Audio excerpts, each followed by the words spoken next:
we are doing some experiment related to friction. This powder can is kept on table. There is no friction between powder can and table because there is no tendency of motion of one surface with respect to other. Second, when we apply force on can and body does not come in motion, but there is friction between two surfaces, that is between table and can. This is called static friction. When we apply force on can, friction also is applied in opposite direction against your applied force.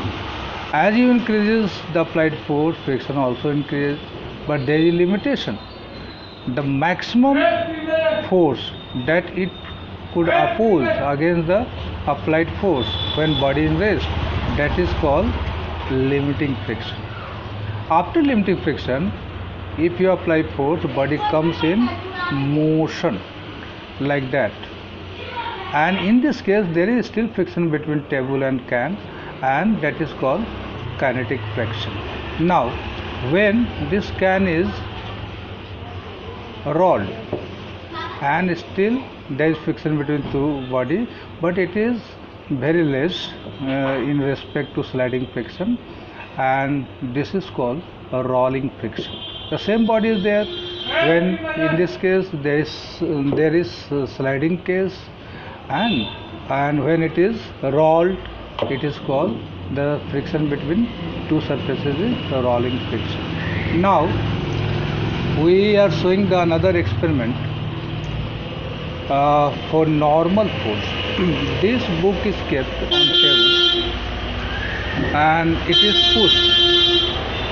Whatever the force you feel against your applied force, that is called friction force. Now I keep another book on it, and the same force you applied in first book. What do you think? You need more force to move it on the table.